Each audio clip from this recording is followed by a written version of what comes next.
느헤미야 3장 1절과 32절 찾았으면 저랑 같이 1절을 읽습니다.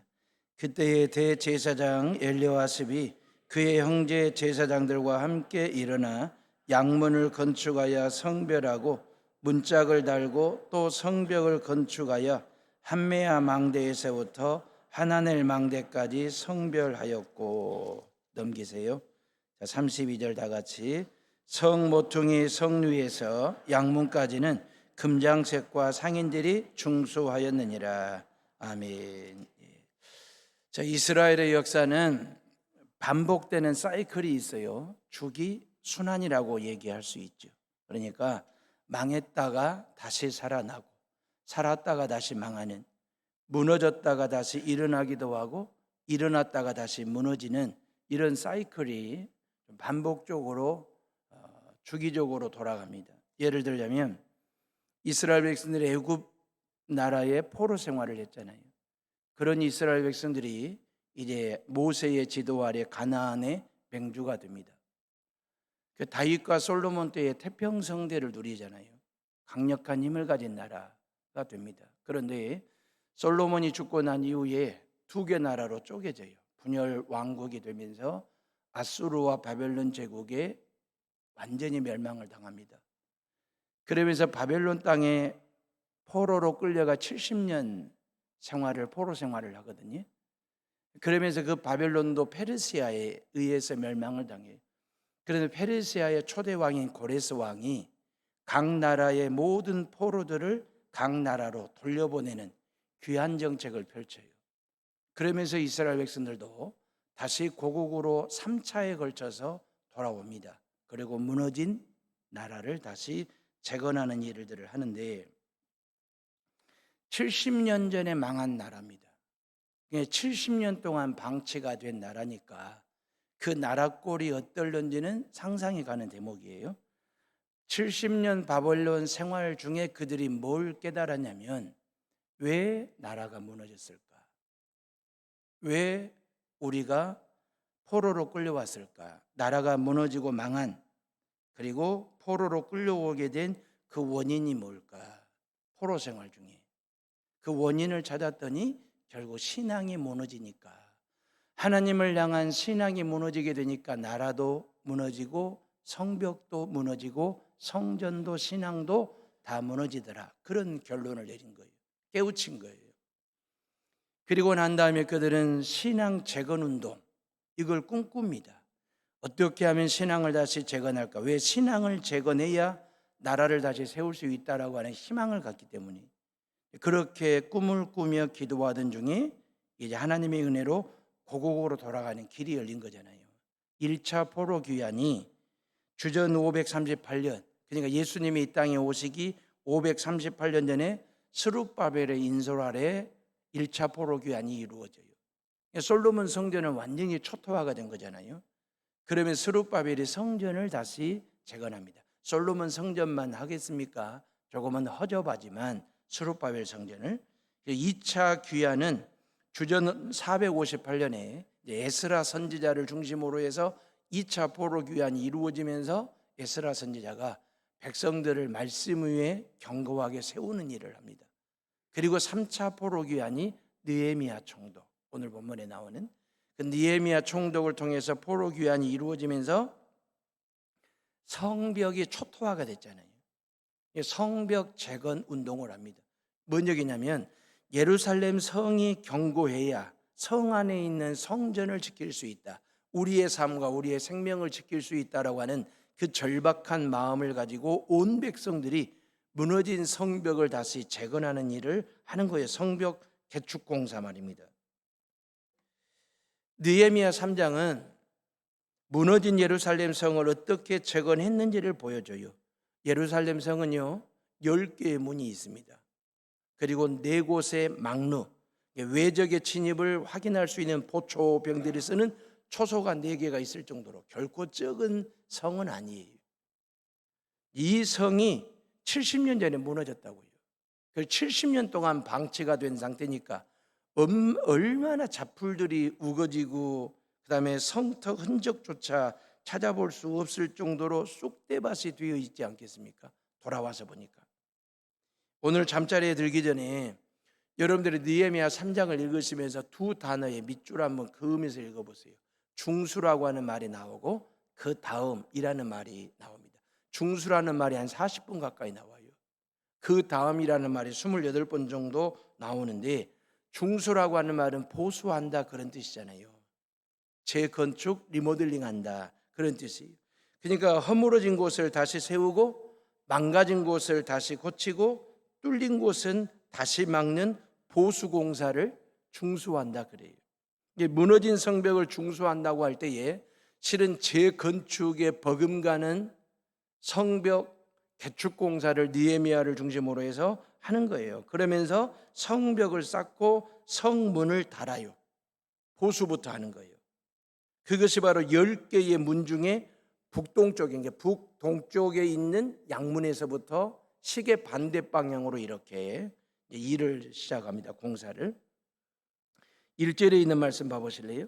다 같이 1절을 읽어봅니다. 시작. 그때의 대제사장 엘리야십이 그의 형제 제사장들과 함께 일어나 양문을 건축하여 성별하고 문짝을 달고 또 성벽을 건축하여 한메야 망대에서부터 하나넬 망대까지 성별하였고 그랬어요. 느헤미야는 무너진 성벽을 재건하는 일을 하지만 겉으로 볼 때는 무너진 성벽 재건이에요. 근데 속을 들여다보면 신앙 재건 운동을 지금 동시에 하는 거죠. 그러니까 백성들의 삶의 현장과 내면 세계의 무너진 신앙을 재건하는 일, 요 일을 하는 거예요. 사랑하는 헤어름의 식구들이요, 여러분들에게는 무너진 게 없습니까? 삶과 신앙이 제대로 잘 서 있습니까?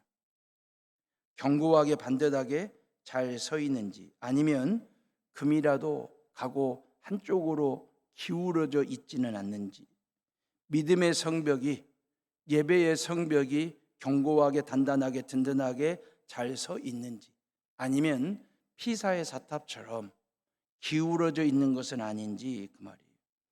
여러분들의 자녀들의 주일 성수와 주일 예배 신앙이 견고하게 서 있는지, 자녀들의 인간된 말입니다, 인격이 바로 서 있는지, 아니면 역사관이나 물질관이나 세계관이 반듯하게 서 있는지, 아니면 피사의 사탑처럼 한쪽으로 기울고 있고 무너질 것처럼 그러고 있는지, 건강은 어떻습니까? 건강 잘 서 있습니까? 아니면 무너져 내린 부분이 있는지, 그 말이에요. 지금 대한민국은 바로 서 있을까요? 사회 전반이 불안불안합니다. 경제, 외교, 안보, 국방뿐만 아니라 미래 세대를 키우는 교육 말입니다. 국민의 건강을 담보하는 의료 말입니다. 그 어느 분야에 성한 곳이 없습니다. 경고등이 커지고 있거든요. 22대 국회는 대한민국으로 바로 세우는 일을 해야 할 텐데, 그 말이에요. 지금은 대통령과 지도자들을 위해서 기도할 때입니다. 하나님과 국민들 앞에 바로 서서 정직하게 국정을 살피도록 거짓말하지 마시고 술 그만 드시고 격노 말고 말이에요. 격려하시라고. 지금 대한민국 국민들은 격려해도 힘든 판에 격노하고 계시면 어떻게 되겠냐, 그 말이에요. 정직하고 겸손하게 국가와 국민을 섬기는 대통령 되게 해달라고 기도하실 때예요. 한국교회는 바로 서 있는지, 그 말이에요. 무너지고 있는지 냉철하게 진단할 때이거든요. 코로나 이후에 30대, 40대가 교회를 떠납니다. 교회를 등지고 있어요. 다시는 돌아오지 아니할 것처럼 교회를 향하여 날선 비판을 하고 있습니다. 3040 세대가 교회를 떠나요. 3040 세대만이 아니라 코로나 이후에 30%의 교인들이 돌아오지 않고 있습니다. 이유는 뭘까? 교회가 무너지고 있기 때문에. 예배가 무너져요. 기도가 무너지고 있습니다. 우리의 신앙이 무너지고 있습니다. 목회자들의 성실함과 신뢰감이 무너지고요 있는 상황들. 성도들이 없어서 교회가 무너지는 것이 아니라 교회가 무너지기 때문에 성도들이 없어지는 것입니다. 교회를 떠나고 있는 상황. 사랑하는 에오름의 식구들이 바로 세워야 하지 않겠습니까? 우리 할아버지, 할머니, 아버지, 어머니 세대들은 일제하로 무너진 이 땅을 다시 일으켜 세우기 위해서 그들은 독립을 외쳤어요.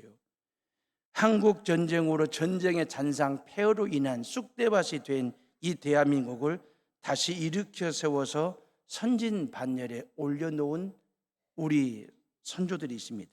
일제하와 한국 전쟁과 군부 독재로부터 이 땅을 지키고 바로 세우는 일에 우리 선조들과 선배들은 인생을 걸고 목숨을 걸었어요. 그분들의 애국과 호국 정신이 있었기에 지금의 이 나라와 우리가 존재하는 거잖아요. 다시는 전쟁 없는 나라 만들어야 되지 않겠습니까? 젊은이들이 군 복무 중에 죽는 일이 없는 안전한 나라, 평화로운 나라를 만들어야 되지 않겠습니까? 그러려면 우리가 애국 크리스천들이, 호국 크리스천들이 돼야 되지 않겠냐라고 하는 것입니다. 지금은 나를 바로 세울 때입니다. 나를 바로 세워야 나라가 바로 섭니다. 나라가 바로 서가지고 나를 세우는 게 아니에요.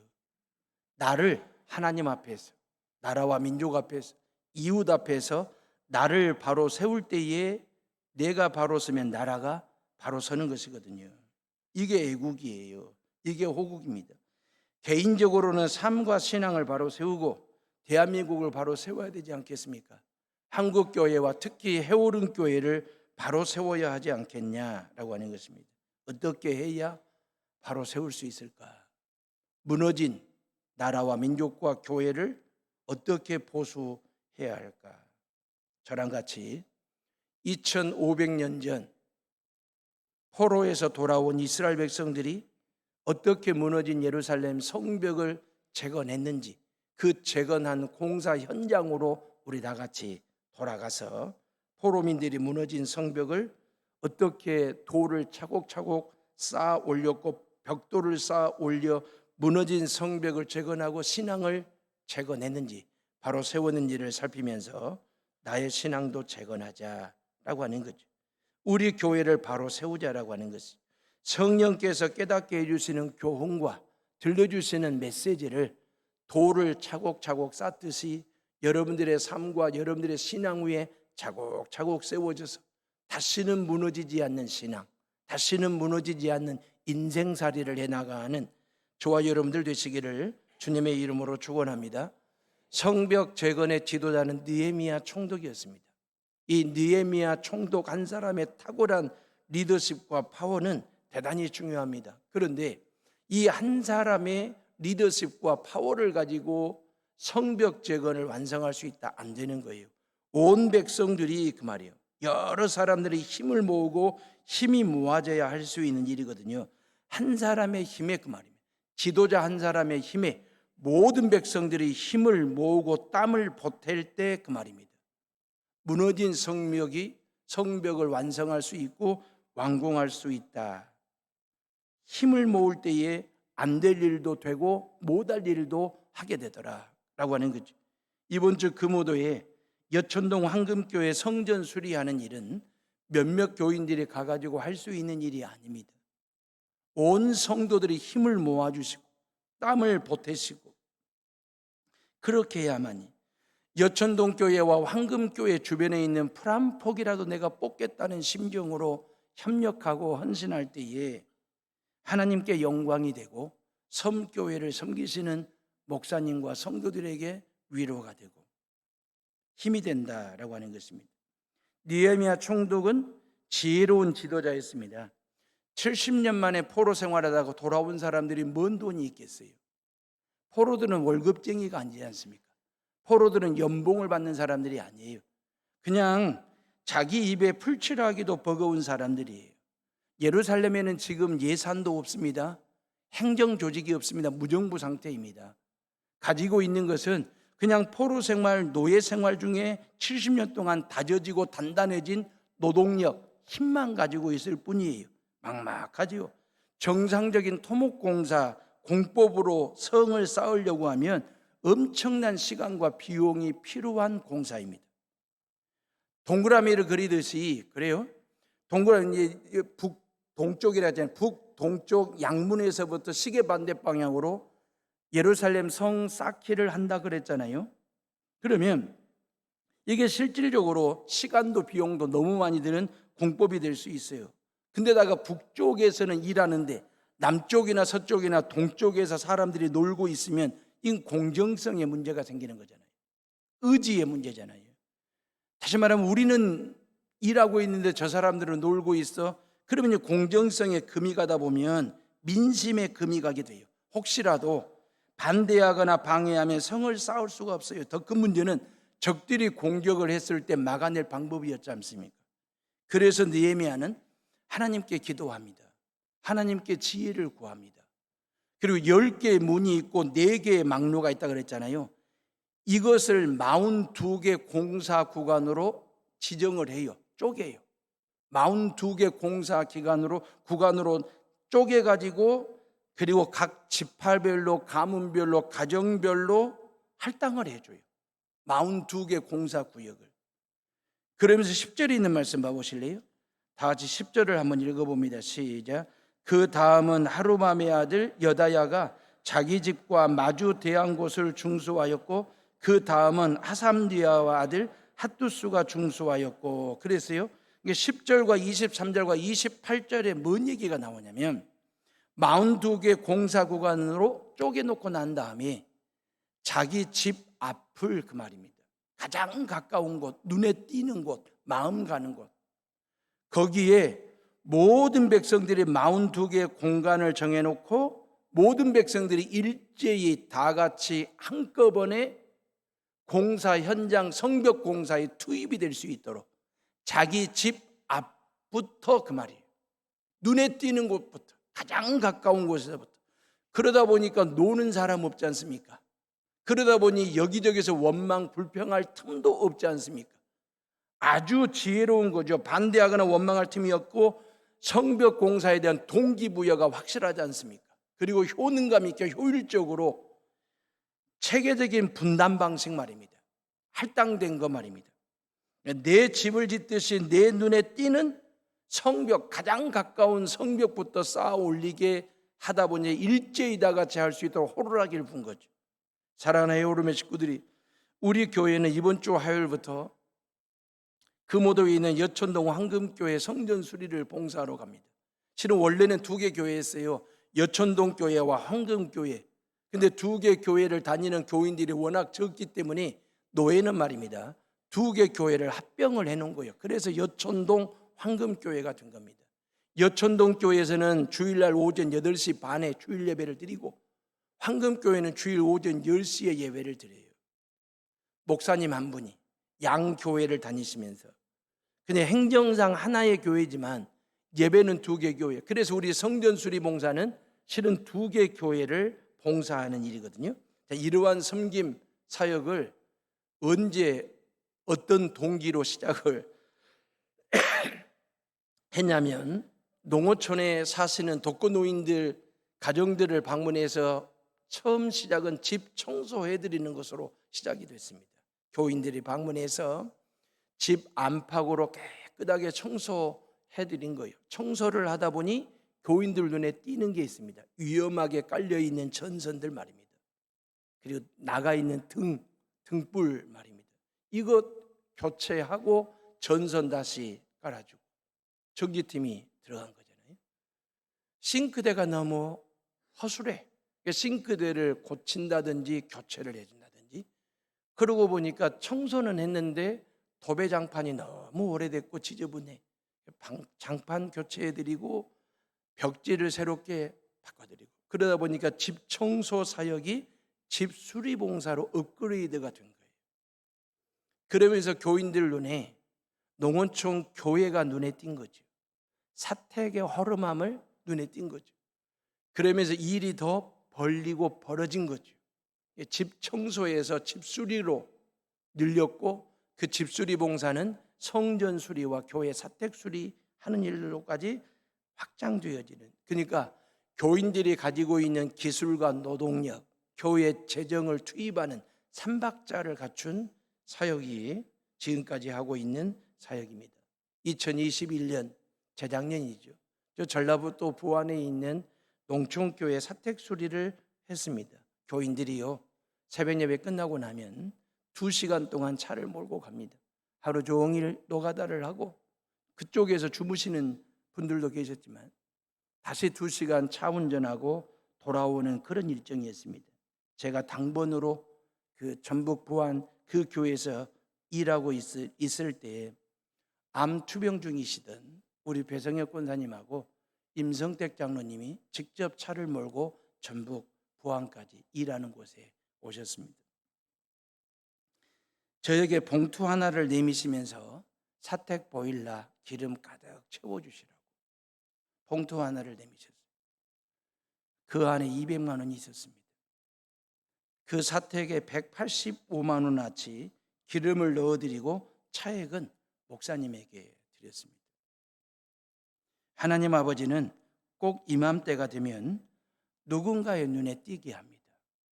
농어촌의 독거노인들의 허술한 집이든지 농어촌 교회 성전이든지 사택이든지 눈에 띄게 하고 마음이 가게 하고 그리고 나눔위원회가 실사 현장을 실사하게 되고 보고서를 작성하여 당회에 보고하고 당회원들이 의논하고 토론해서 결정을 짓고 교인들에게 광고하고 그리고 교인들이 헌신해서 성전과 사택수리 지금까지 해온 이 스토리가 그렇습니다. 느헤미야는 백성들에게 자기 집 앞에 무너진 성벽부터 쌓으라고 눈에 띄고 마음이 가고 가장 가까운 곳에서부터 그러다 보니까 그 다음에 하다 보니까 이게 릴레이가 된 거죠. 하나의 고리가 된 거죠. 그러면서 예루살렘 성벽을 시간 단축하고 예산 절감하고 노동력을 최소화해가지고 완벽하게 성벽을 재건합니다. 이게 느헤미야의 지도력이었어요. 느헤미야 지도자 한 사람의 탁월함과 모든 백성들의 헌신과 협력이 모아졌을 때 강력한 시너지를 만들어내게 됐어요. 그러면서 무너진 성벽을 단시일 내에 재건하는 그러한 성과를 거두게 된 거거든요. 여천동 황금교회가 우리 해오른교회 교인들 눈에 띈 겁니다. 그리고 마음이 간 겁니다.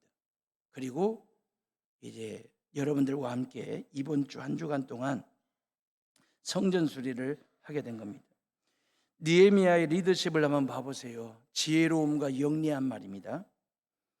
예루살렘 성 그 공사는 신축이 아니에요. 이거 신규 공사가 아니에요. 재건축이에요. 리모델링하는 거예요.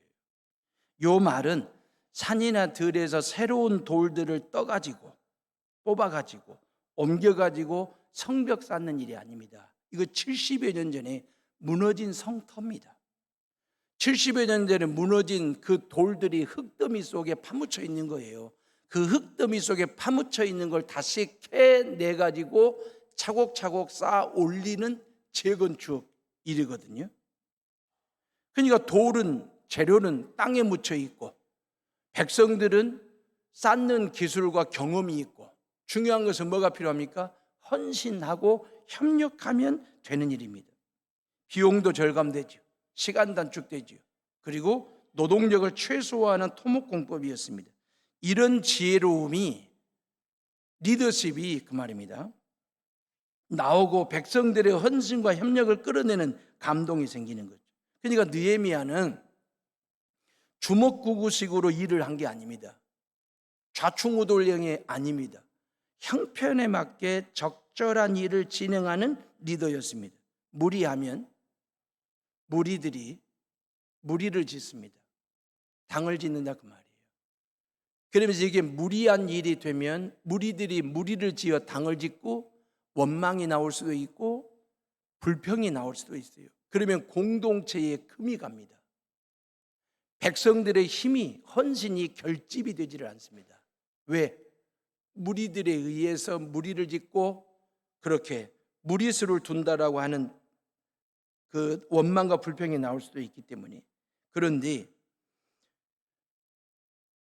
무리들로 하여금 무리가 되지 않도록 적재적소에 인력 배치를 했을 뿐만 아니라 가장 가까운 곳에 눈에 띄는 자기 집 앞 성벽부터 재건하도록 하는 이 리더십 말입니다. 이러한 리더십을 느헤미야가 누구에게 구했냐면 하나님께 기도를 통해서 구했습니다. 하나님은 그런 느헤미야에게 이러한 지도력을, 리더십을 허락하신 거고요. 42개 구간에서 모든 백성들이 동시에 공사를 시작한 거예요. 자기 집 앞 무너진 성벽이니 자기 집을 짓듯이 견고하게 꼼꼼하게 단단하게 지어 올렸을 것입니다. 느헤미야 3장에 보면 여리고와 드고와 기브온, 마스바, 벳술, 그일라라고 하는 다양한 지역명이 나오거든요. 다시 말해 예루살렘 성벽을 재건하는데 전국 각지에 있는 사람들이 참여하기 위해서 동참했다라고 하는 거죠. 또한 참여한 사람들의 직업도 다양해요. 제사장과 금장색과 향수 장사들 다양한 사람들 말입니다. 이게 성벽 재건은 남녀노소 할 것 없이 지위 고하를 막론하고 모든 이스라엘 민족이 하나가 되어 협력한 공사, 심지어 아들이 없는 집은요 딸들이 나와서 성벽 공사에 참여할 정도로 그 말입니다. 좋게 말하면 건설 노동 현장이지만 속되게 말하면 이건 막노동판이지 않습니까? 노가다 아니지 않습니까? 결코 쉽지 않은 일이에요. 거칠고도 위험한 일이거든요. 그럼에도 불구하고 느헤미야를 중심으로 해서 모든 백성들이 협력하고 헌신한 것이거든요. 힘을 모은 것입니다. 마치 오케스트라 지휘자가 지휘하면 그 지휘에 맞춰서 모든 악기가 각자의 소리를 내는데 하모니를 이루는 것처럼 말입니다. 느헤미야의 지휘 아래 온 백성들이 일사불란하게 협력하고 깔끔하게 진행한 것, 드디어 성벽 재건을 완성하게 됩니다. 지금 농어촌 교회나 섬교회는 신축이 의미가 없습니다. 새 성전 지을 이유가 없습니다. 거의 재건축 아니면 리모델링 할 정도가 되는 거죠. 인구 절벽 시대를 살고 있잖아요. 초등학교 분교는 진즉 사라졌습니다. 이제 초등학교 본교가 하나둘씩 사라지고 있는 반에 농어촌 교회 교회학교는 사라진 지 오래됐습니다. 농어촌 교회는 교회학교가 없습니다. 교회학교는 없지만 교회는 존치합니다. 왜? 어른들이 다니고 있잖아요. 할아버지 할머니들이 지금 다니고 있잖아요. 여천동 교회 8명의 60대 80대 되신 할머니들이 그 교회를 지키고 있습니다. 황금교회는 3분 내지 4분 정도의 80 넘으신 할머니들이 그 성전을 지키고 있는, 이분들마저도 천국을 가시게 되면 어떻게 될까라는 생각 말입니다. 성도들의 몸이 노쇠하듯이 성전 예배당도 건축물도 노쇠해질 수 있습니다. 성도들이 늙어가듯이 건축물 예배당도 늙어가게 되어 있습니다. 우리 교회가 여천동 황금교회를 안팎으로 완전히 뜯어고치겠다는 게 아닙니다. 이름대로 황금교회를 황금처럼 꾸미겠다라고 하는 것도 아닙니다. 그냥 고장난 부분만 고치러 갑니다. 이스라엘 백성들이 흙더미 속에 파묻혀 있는 그 돌들을 캐내어 재건하듯이 그 말입니다. 하나님이 우리에게 주신 은사, 기술과 재능을 가지고 노동을 투자하고 교회 예산을 투입해서 그 할머니, 할아버지들이 예배드리는데 불편함이 없을 정도의 보수 공사 말입니다. 비가 샌다 하니까, 바닥에 습이 있다고 한다 하니까, 강대상에 강단이 꺼져 있다고 한다 하니까, 성전 지붕과 외벽과 내벽은 페인트 칠을 해야만 될 그런 상황이기 때문에 이러한 일들을 도와드리러 가는 것이거든요. 그래서 겸손하게 기쁘게 이 일을 해야 됩니다. 성벽 재건이 모든 사람들이 참여할 수 있었던 것은 민족들의 리더들이 모범이 된 거예요. 성 쌓기는 양문에서 시작했다고 했잖아요. 그 양문은 2개의 망루 사이에 양문이 있습니다.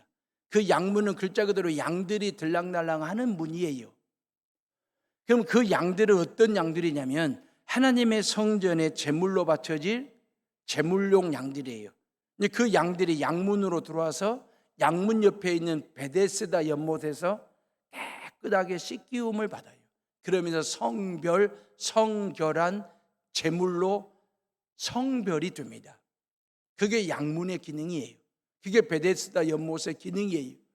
왜 대제사장과 제사장들이 성전 성벽 쌓기 스타트를 왜 양문에서 했냐면 이 양문에서 성별을 한 거예요. 이 양문에서 성결을 선포한 것입니다. 다시 말하면 단순히 성벽 쌓기가 아니라는 거예요. 하나님이 임하실 이 성전, 이 성벽 안에 하나님이 임재하신 이 하나님 앞에 우리를, 그리고 이 도성을 거룩한 도성으로, 거룩한 사람으로 하나님 앞에 성별하여 드리겠습니다라고 하는 신앙의 결기를 담은 의미로 스타트를 어디에서 끊었냐면 양문에서부터 시작하기 시작한 거예요. 그 일에 대제사장과 제사장들이 선봉에 선 것입니다. 어찌 보면 이스라엘 백성들은 지금 망한 민족이잖아요. 하나님 앞에 거룩한 도성으로, 거룩한 백성들로 성별하여 드린다라고 하는 말은 망한 민족이지만 이제는 흥한 민족으로, 포로민이지만 성민으로 하나님 앞에 서자라고 하는 신앙의 결기를 다지는 장소로 양문에서 민족의 지도자들, 제사장들이 모범을 보인 것입니다. 제사장들은 종신직이에요. 세습직입니다. 그러니까 제사장 가문에서 한번 태어나면 성전 안에서 제사 업무, 예배드리는 업무만 총괄 평생 동안 그렇게 하는 사람들입니다. 대제사장은 딱 한 사람입니다. 딱 한 사람. 그러니까 요 사람들이, 대제사장들이, 제사장들이 노가다를 해본 적이 있겠습니까? 한 번도 경험이 없어요. 뭔 이 사람들이 돌을 뜨고 돌을 캐고 돌을 옮기고, 아니면 이 사람들이 망치와 어떤 대패와 톱을 들고 연장을 다뤄본 경험이 없는 사람들입니다. 그냥 대제사장은 딱 뒷짐지고 에헴 하고 행세해도 누가 뭐라 할 사람들이 아니에요. 그런데 대제사장 엘리야십부터 시작해서 솔선수범을 합니다. 선봉에 섭니다. 앞장섭니다. 헌신하는 일. 사회적 지위와 체면과 자존심을 다 내려놓고 이게 하나님을 위한 일이라고 한다면, 백성들에게 본이 되고 백성들에게 힘이 되고 동기부여를 할 수 있는 일이라고 한다면 모든 지위와 사회적 책임을, 스펙을 다 내려놓고 하나님 앞에 헌신하고 봉사하는 일이에요. 제사장들까지. 하나님의 일은요, 누가 그 일을 할 것인가 재는 게 아닙니다.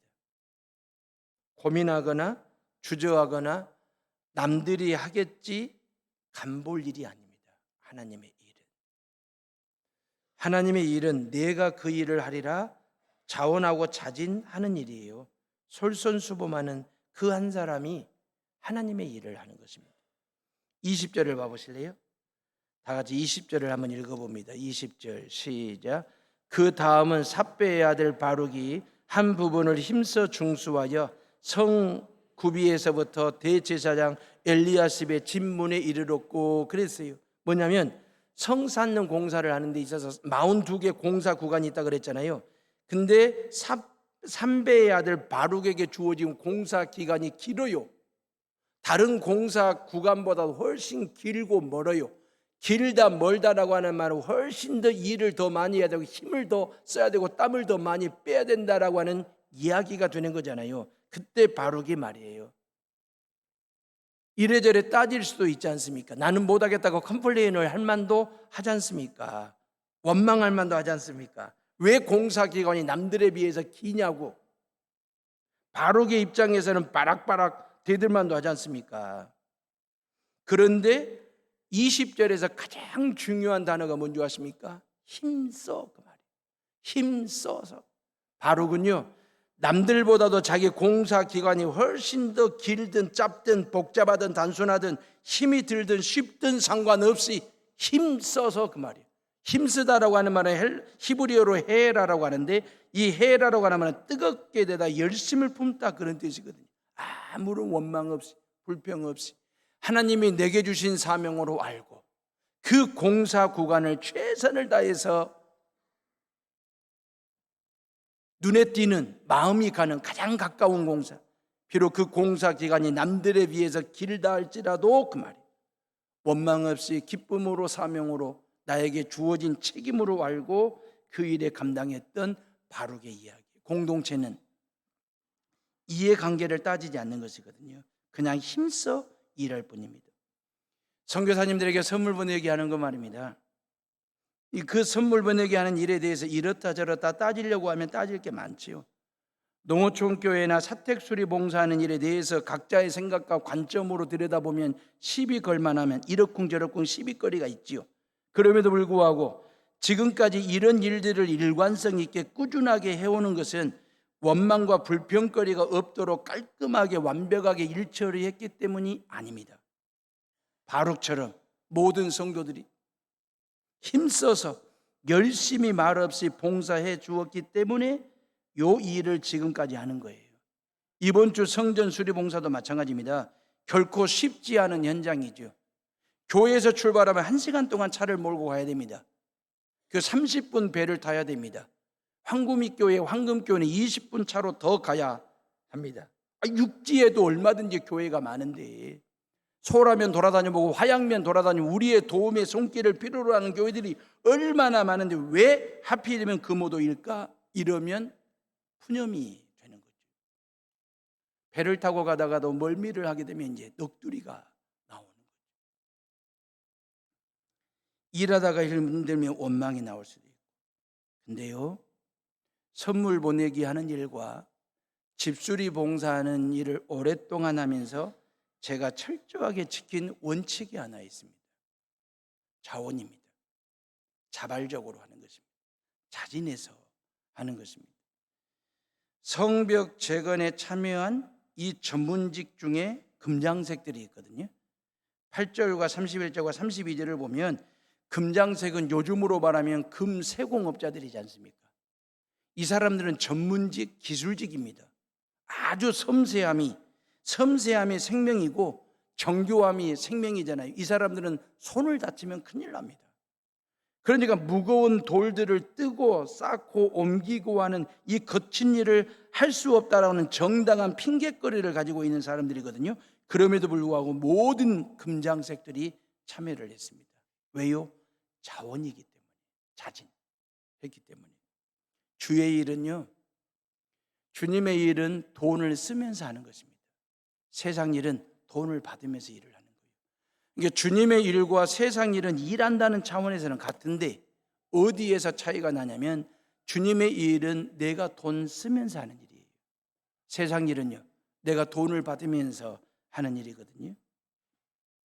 그래서 주의 일은 대개 봉사로 합니다. 그렇기 때문에 자칫 불평이 생길 수도 있어요. 주의 일에 불평이 없으려면 자원함으로 기쁨으로 헌신하고 봉사하는 것 말입니다. 결론입니다. 설교 서두에 제가 반복되는 단어 2개가 있다고 그랬죠. 중수와 그 다음이라는 말. 중수라는 말은 한 40번 가까이 느헤미야 3장에 나와요.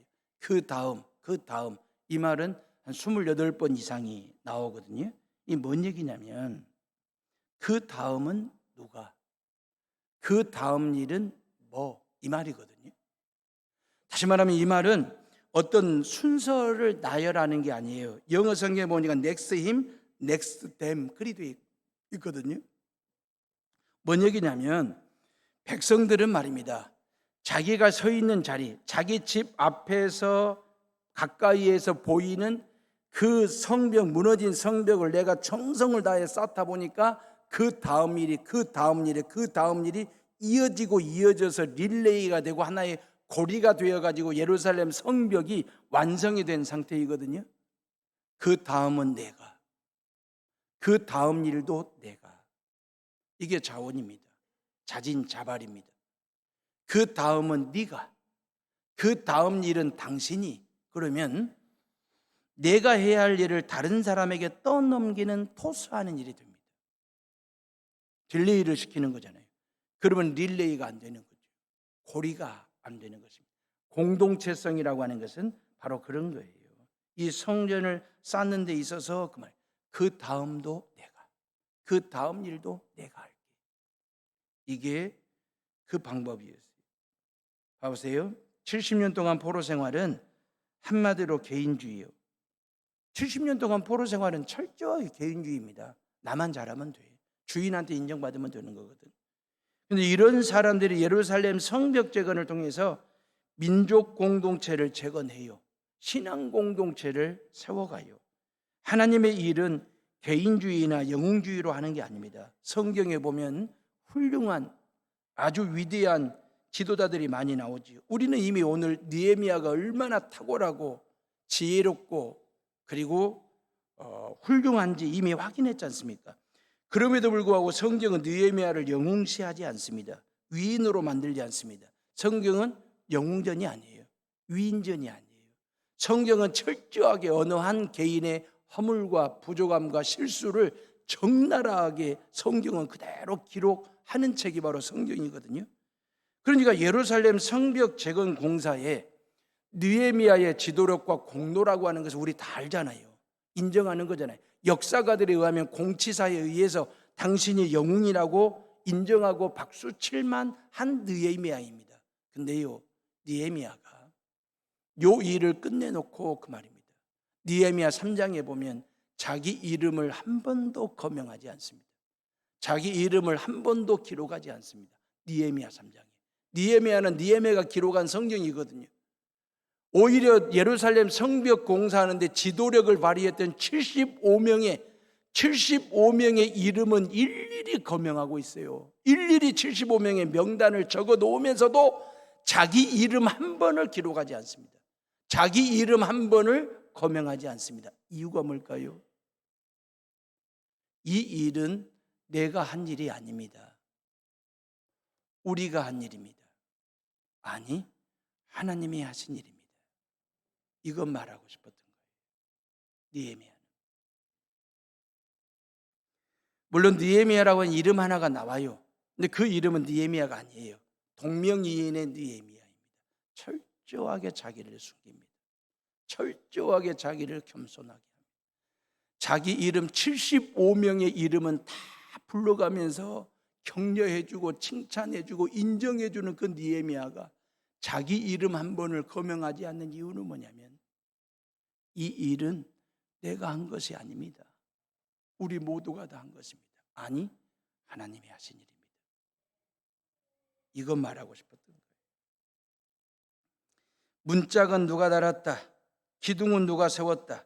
돌멩이는 누가 갖다 놓았다. 이런 말들만 기록이 되어 있어요. 철저하게 느헤미야는 모든 백성들의 수고와 헌신에 대해서 격려와 칭찬을 아끼지 아니했을 뿐만 아니라 이 모든 일들이 하나님의 은혜로 된 일이라고 고백하는 이 지도자의 리더십 말입니다.